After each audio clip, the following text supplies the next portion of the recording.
ఈరోజు మన ఛానల్ వచ్చేసి టీవీఎస్ అపాచీ ఆర్టీఆర్ 164V యొక్క ఓనర్షిప్ రివ్యూ అయితే తెలుసుకోబోతున్నాం. సో ఈ బైక్లో ప్లస్ అండ్ మైనసెస్ మొత్తం మనకి ఓనరే చెప్తారు. సో ఆ ఓనర్ అయితే పిలిచేద్దాం. ఆ ఓనర్ ఎవరో కాదు, మన riding partner Shiva. So Shiva, ఈ బైక్ తీసుకొని ఎన్ని సంవత్సరాలు అయింది? 2 years అయింది. 2 years అయిందా? ఏ మోడల్ ఇది? 2023లో మేలో తీసుకున్నాం.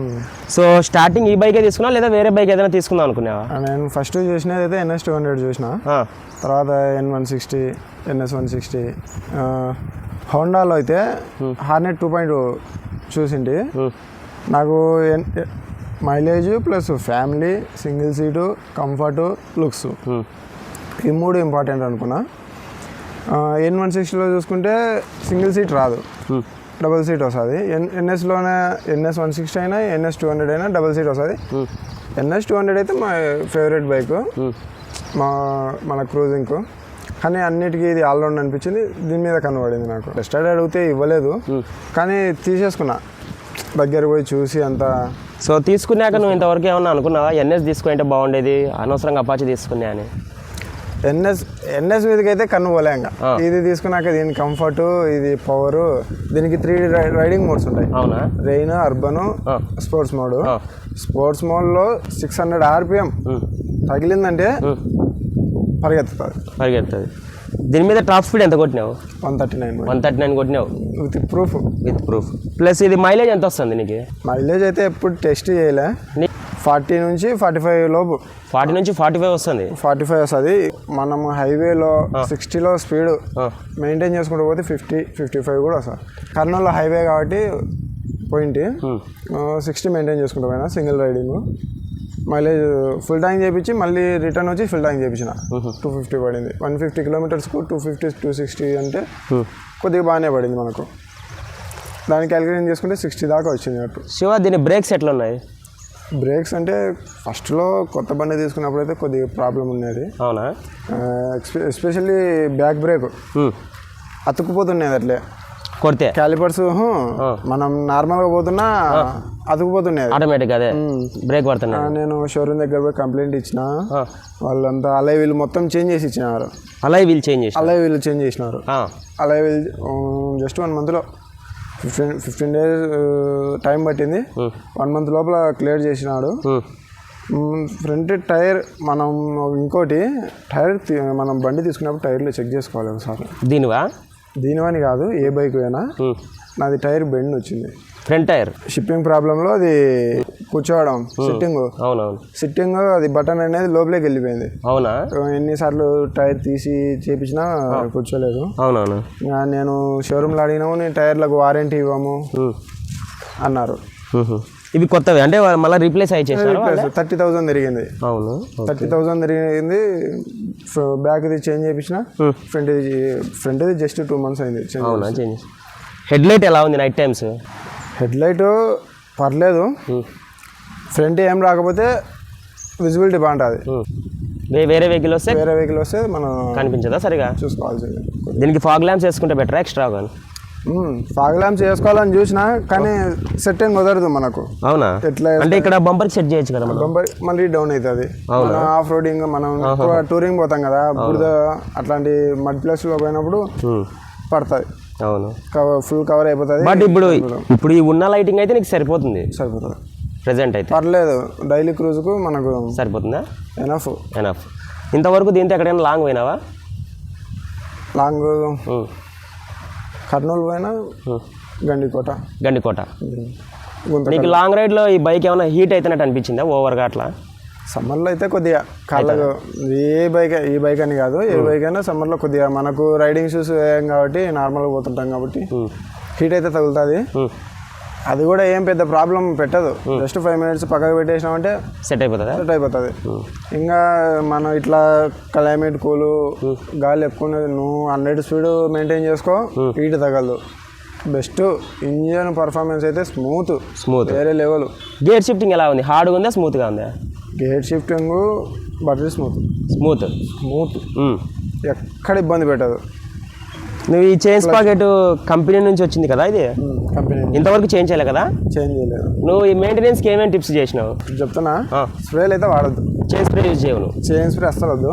బట్ చైన్ స్ప్రే బెటర్ కదా? బెటర్ అంటే నాది రెడ్ అలా వీలు బ్లాక్ పడింది అనుకో కవర్ అయిపోతుంది, అవునా? మొత్తం గలీజ్ అయిపోతుంది. ఇంకోటి కొద్దిగా వర్షం పడినప్పుడు కొద్ది బయటికి వచ్చినామంటే మొత్తం వెళ్ళిపోతుంది అది. చైన్ స్ప్రే ఏమి ఉండదు. ఇదైతే నిజమే, నా ఎక్స్పీరియన్స్ ఫేస్ చేశాను. ఎందుకంటే చైన్ స్ప్రే అనేది మనకి షోరూమ్లో అయితే స్ప్రే చేసి ఇస్తారు కదా సర్వీస్లో. నేను జస్ట్ ఒక వాటర్ వాష్ చేయించానంటే ఆ చైన్ స్ప్రే మొత్తం వెళ్ళిపోతుంది, చైన్ అనేది మొత్తం డ్రై అయిపోతుంది. ఈ ప్రాబ్లం నాకు కూడా ఉంది. సో నేను గేర్ ఆయిల్ అయితే యూజ్ చేస్తా ఉన్నా చైన్కి అయితే. నువ్వేది యూజ్ చేస్తున్నావు? నేనైతే గేర్ ఆయిల్ రెడ్ కలర్. నువ్వు దీనికి ఆయిల్ అనేది ఎప్పుడెప్పుడు వేస్తున్నావు శివ? ఎన్ని కిలోమీటర్లకు వేస్తున్నావు? కిలోమీటర్స్ అని ఏం లేదు, మంత్కి ఒకసారి అయితే కన్ఫామ్గా డీజిల్ వాష్ కన్ఫామ్గా చేస్తా. కొద్దిగా ఏదైనా సౌండ్ వచ్చినా చెక్ చేస్తాం. మనం డైలీ మెయింటెనెన్స్ బాగుంటుంది కాబట్టి చెక్ చేస్తుంటాం. ఏమైనా కొద్దిగా తక్కువ అయింది చిలుం అలా వచ్చిందంటే చేసేస్తాం. అలాగే దీనికి డిస్క్ ప్యాడ్స్ ఏమైనా చేంజ్ చేసినా ఇంతవరకు? ఫ్రంట్ బ్రేక్ చేసినా. నీకు కాస్ట్ ఎంత పడింది డిస్క్ ప్యాడ్స్? ఇది బ్యాక్ అయితే 300 అయిపోయింది. ఫ్రంట్ 390 పడినాయి. 390 పడినాయి ప్లస్. అంటే ఇవన్నీ షోరూమ్లోనే వేయించావు బయట ఎక్కడ షోరూమ్లోనే వేయించావు? దీనికి ఫస్ట్ సర్వీస్కి ఎంత అయింది నీకు? సర్వీస్ అంటే ఎన్ని కిలోమీటర్లకు వెళ్ళావు? 500 కిలోమీటర్స్కి వెళ్ళావు. నీకు ఎంత సర్వీస్ బిల్ అయింది? ఫస్ట్ సర్వీస్కి అయితే 1000 లోపు అయిపోయింది. మైనస్ పాయింట్స్ నీకు అనిపించినాయి? అంటే మైనస్ అంటే స్పేర్ పార్ట్స్ ఎక్కువ ఇబ్బంది పెట్టిందంటే ఫ్రంట్ బ్రేక్ లోపల పిస్టన్ పోయింది. ఓన్లీ పిస్టన్ కాస్ట్ 300 పడుతుంది అంతే. 300 to 500 లోపల వచ్చేస్తుంది. మలక్పేట అడిగినా, తిరుపతి అడిగినా, నెల్లూరు అడిగినా, విజయవాడ అడిగినా, కర్నూలు అడిగినా, తాడిపత్రి కూడా అడిగినా. చాలా ట్రై చేసిన అంత చిన్న దానికోసము. గుంతకల్ కూడా అడిగినా. గుంతకల్ డైరెక్ట్ పోయి నేను హెడ్తో మాట్లాడి సర్వీస్ మేనేజర్తో అంతా చేయించిన. ఎక్కడ చిక్కదు, వేసుకుంటే పార్ట్ మొత్తం వేసుకోవాలన్నారు. నాకు అప్పుడు అనిపించింది 300 400 పెట్టే దానికోసము 2000 పెట్టాల్సి వచ్చింది నాకు సెట్. అట్లా చిన్న పార్ట్స్ ఎందుకు ఇవ్వరు అనేది నాకు అర్థం కావట్లేదు. సో స్పేర్ పార్ట్ ఇష్యూ అయితే ఉంది. స్పేర్ పార్ట్స్ అయితే ఇష్యూ చాలా ఉంది. బైక్ వైజ్ నీకు కంప్లైంట్స్ అయితే ఏం లేవు కదా? ఇంజన్ పరంగా అయితే ఏం కంప్లైంట్స్ లేవు. అంటే నేను వాడడానికి ఆల్ వాకర్స్ పోయినాయి. వారంటీ ఉన్నది కాబట్టి మనకు చేంజ్ చేసి ఇచ్చాను. చేంజ్ చేసినామని మనకు ఛార్జ్ చేసినారు 1500. Right okay. 1500 చెప్పినారు. నేను సరే అన్న. తర్వాత మళ్ళీ 2000 చెప్పినారు. లేదు మీరు ఇంత చెప్పినారు కదా, నేను ఇవ్వను ఎక్కువ, నేను అవసరం అయితే ముందు నాకు వారంటీలో వస్తుంది, నేను రూపాయి డబ్బులు ఇవ్వనంటే లేదు మాకు బయట ఖర్చు అయింది, మేము చేయలేము ఇక్కడ అంటే సరే చేసి ఇచ్చాను. నేను ఒక వేసుకొని ఇచ్చేసినాక. ఓల్డ్ అపాచీకి ఈ అపాచీకి లుక్స్ వైజ్ కానీ చాలా డిఫరెన్స్ అయితే ఉన్నాయి. అండ్ కలర్ కానీ మనకి హెడ్లైట్ డిజైన్ కానీ చాలా డిఫరెన్స్ అయితే ఉంది. మనకి లుక్స్ వైజ్ గానేనా అలాగే పర్ఫార్మెన్స్లో కూడా ఏమైనా డిఫరెన్స్ ఉందా? ఇందులో పర్ఫార్మెన్స్ లాగా అంటే ఉంది. ఫస్ట్ లుక్స్ వైజ్ అంటే మన తీసుకున్న బండిలో ఇది టాప్ మోడల్, అంటే స్పెషల్ ఎడిషన్ ఇది. ఫస్ట్ మనకు రిలీజ్ చేసింది 4 మిలియన్ ఎడిషన్ అని రెడ్ లెవెల్స్ రిలీజ్ చేసినారు. తర్వాత మనకు మొత్తం బాడీ ప్యానల్స్, ఇది సీటు కూడా లోపల రెడ్ థీమ్ వచ్చేసింది. ఓకే. నేను మన కంపెనీ షోరూమ్ లో కొత్తది ఇచ్చినాను, నేను వేసేసుకున్నది. ఓకే. ఇంకా పర్ఫార్మెన్స్ గురించి అంటే నేను ఇప్పుడు దాకే చెప్పినా కదా, రైడింగ్ మోడ్స్ అని అర్బన్, రెయిన్, స్పోర్ట్స్ మోడ్ అని. అర్బన్ రైడ్లో పర్ఫార్మెన్స్ అంటే ఏముండదు. ట్రైన్లో కొద్దిగా ఏబిఎస్ బాగా పర్ఫార్మ్ చేస్తుంది. స్లిప్పరీ రోడ్స్ కానీ వెట్ సర్ఫేస్ మీద పోయినప్పుడు ఏబిఎస్ బెస్ట్ స్లిప్ కాకుండా చేస్తుంది. అలాగే మనం సడన్గా థ్రోటల్ ఇచ్చేసిన బండి అనేది స్కిడ్ కాదు, బ్యాక్ టైర్ స్కిడ్ కాదు. ఓకే. ఇక అర్బన్ మోడ్ అంటే నార్మల్గా మనం డైలీ క్రూజ్గా టౌన్లలో సిటీలలో మనకి ఏదైనా పర్ఫార్మెన్స్ లేకుండా జస్ట్ మైలేజ్ కొరకు పోయినామంటే బాగుంటుంది. ఇంకా స్పోర్ట్స్ మోడ్ అంటే స్పీడ్ లిమిట్ అనేది ఏముండదు. 17 PS పట్టుకున్నామంటే పరిగెడుతుంది. 160cc సెగ్మెంట్లో బెస్ట్ ఎక్కువ ఉండేదంటే ఇదే. ఓకే. 17 PS అంటే ఎక్కువ ఇదే. ఇంకా టాప్ స్పీడ్ వచ్చేసి నాకైతే 139 ఉరికింది నార్మల్గా.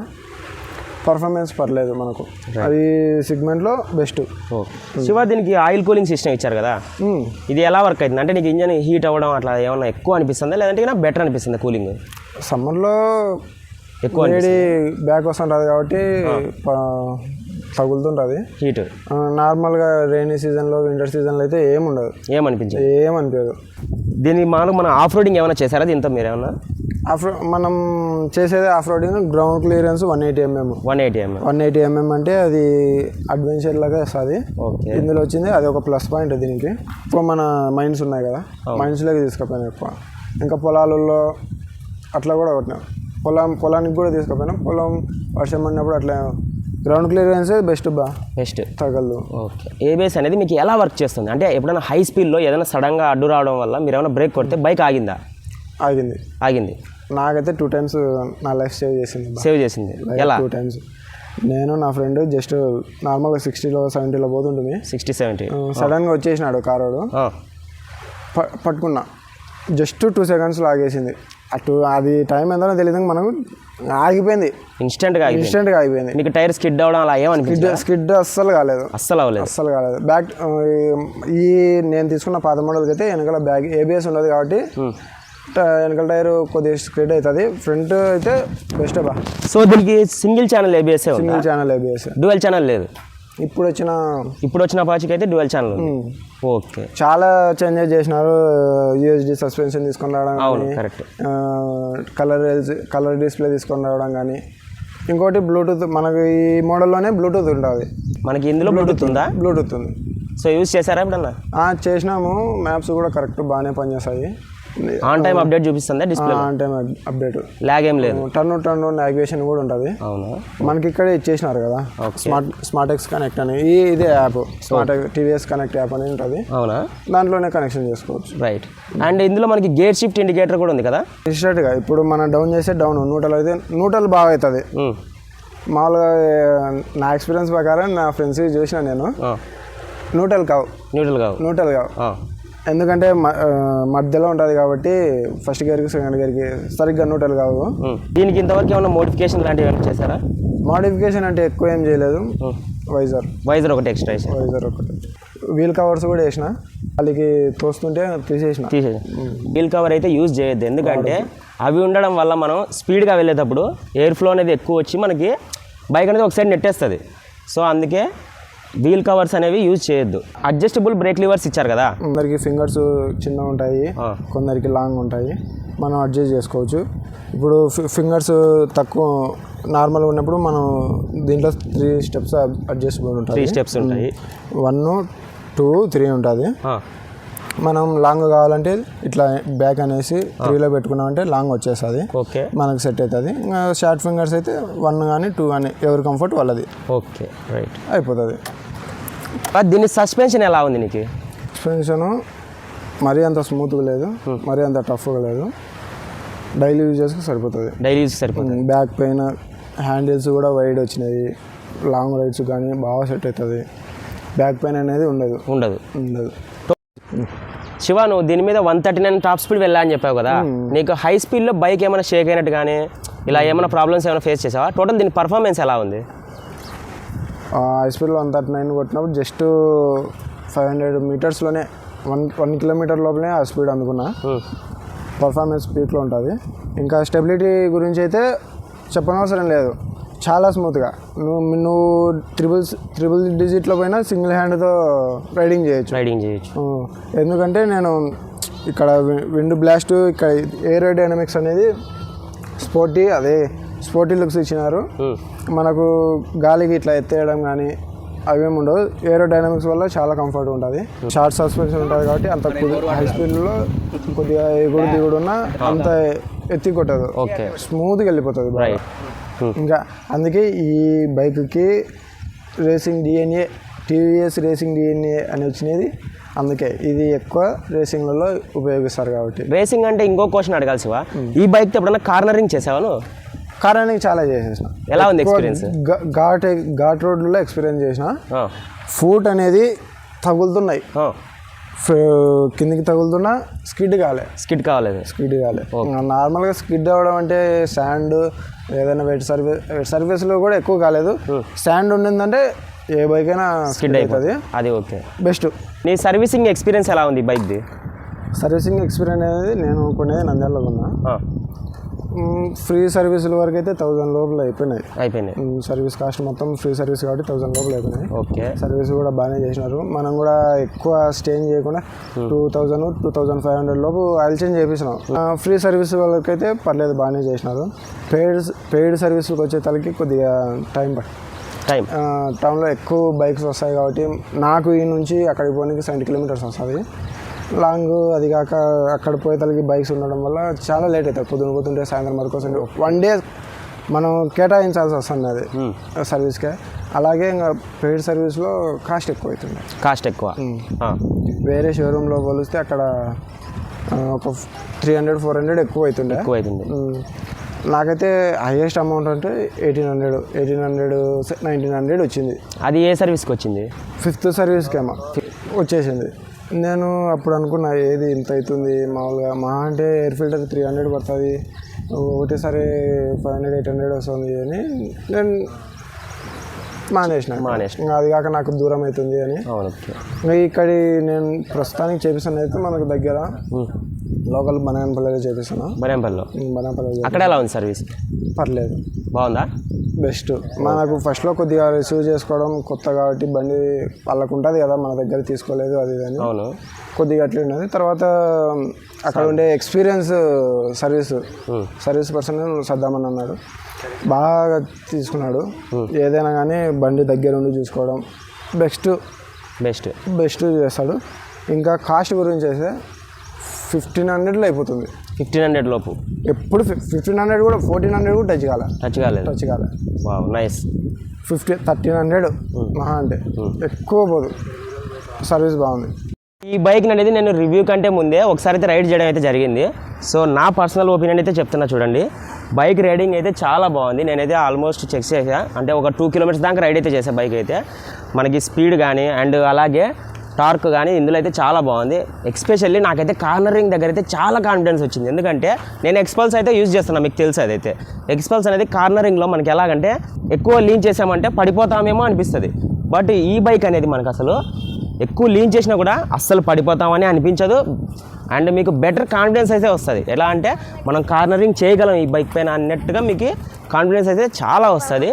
అండ్ అలాగే మనకి ఇందులో గేర్స్ కూడా నేను అబ్జర్వ్ చేశాను. ఎక్స్పల్స్లో మీకు చాలా మందికి తెలిసే ఉంటుంది. ఎక్స్పల్స్లో గేర్ షిఫ్టింగ్ అనేది ఇష్యూ ఉంది మీకు. అంటే గేర్ షిఫ్ట్ చేసిన తర్వాత ఒక 2 సెకండ్స్ ల్యాగ్ అయితే ఉంటుంది. దీంట్లో మాత్రం అదైతే లేదు. మనకి ఇన్స్టెంట్ గేర్ షిఫ్ట్ చేసిన వెంటనే మనకి గేర్ ఇండికేటర్ అయితే చేంజ్ అయిపోతూ ఉంది. సో అదైతే నోటీస్ చేశాను ఇందులో. అండ్ పవర్ కూడా మనం యాక్సిలరేటర్ ఇచ్చేటప్పుడు మనకి బైక్ అనేది చాలా ఇన్స్టెంట్గా ఫాస్ట్గా వెళ్ళిపోతుంది, ఇన్స్టెంట్గా స్పీడ్ అందుకుంటుంది. బైక్ స్మూత్గా ఉంది. సో నా వరకు అయితే ఎవరన్నా 160cc మంచి bike, better mileage and family కోసం చూస్తుంటే ఈ బైక్ అయితే నేనైతే సజెస్ట్ చేస్తాను. సో ఈ వీడియోకి అయితే మరిన్ని వీడియోస్ కోసం మన ఛానల్ అయితే సబ్స్క్రైబ్ చేసుకోండి. నెక్స్ట్ వీడియో అయితే కలుద్దాం. Thank you.